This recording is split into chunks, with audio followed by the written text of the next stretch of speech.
Hey, this is Mark at Witty Creative. I'm going to show a quick video to show how you hide and unhide content. We're in uh, WordPress with a Divi theme, and we're in a page that has some Bookly plugin functionality. Not that that really matters, but this is a test page. So we're in the visual view, obviously, because you can see these different things.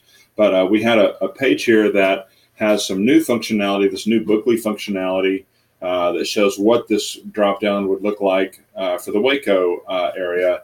And this is the current one. We just added currently. So what we want to do is we want to save this Waco functionality so we can implement it later when we push this out to live. But we're not ready to yet. So what we're going to do is all these, I think both of these live in the same, the green area here, this row. Both of these live in the same row. So we can't turn the row. I'm going to go into settings here in this row and show you at the row level, we could go to advanced and go to visibility.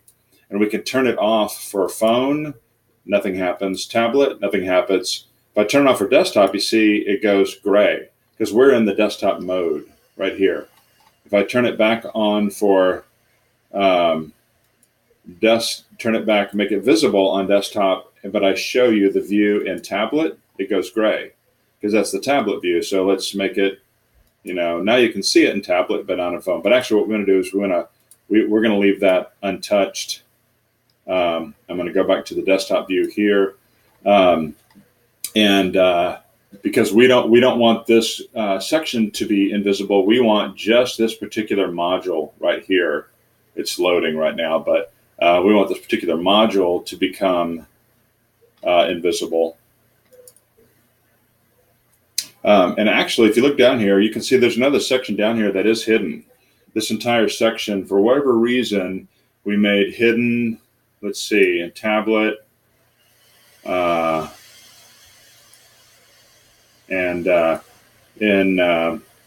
so maybe just, because it's got a coupon. And when we turned off the coupon functionality, we turned this off and we're waiting for coupon functionality to come back. So we could turn this back on now that we have coupon functionality working.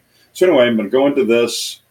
This is actually one big section. This is complicated, but if you click on this, you see it's got both the Waco and the Austin. What I'm going to do here is cut that, and I'm going to save this, but I'm going to duplicate it because we want to hide one and not the other. So I'm going to duplicate that module.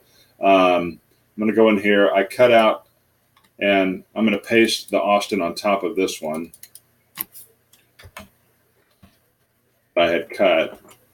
This is the one we want to keep. Okay, so Austin we want to keep, but I'm going to erase this current functionality, just Austin, and just say let's get started. Now I go up to advanced and visibility. So we're in the text, we're in the module level. We want to keep this one visible, but it's this one down here now, which is a new module, and we're going to edit the settings of this and go into advanced, go into visibility, and make this one invisible. So now the only thing, and by the way, you can toggle on and off the things that are visible and invisible by going over here to this little thing right here, clicking that and saying show disabled modules at 50%, turn it off. Now it only shows you what is really live, the stuff that you're really going to see. So I'm going to keep that toggled on so you kind of know what's in the background. That's kind of good if you can stand it, because sometimes we'll create content that's just for mobile, and it's kind of good to know, oh, there's something down here for mobile. We need to change it for desktop and for mobile. Okay, so this one's going to be the live one. We'll publish this, but let's see, I also wanted to show, what was it?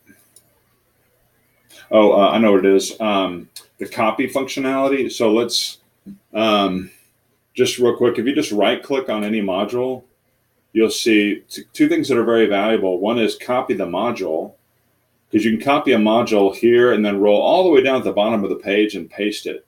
Or a module, or you can also copy a green row. You can also copy a blue section and paste it anywhere. You can also copy the module style. So if there's something that you change in this module, this would be really good for the coach profiles. If you had 20 different coaching profiles in a page, instead of editing each one, you can basically right click on one of these modules like this, click copy module style, then you go to the next module and right click, and you can do paste module styles, and you can apply module styles really quickly and easily across a large number of content, on a page.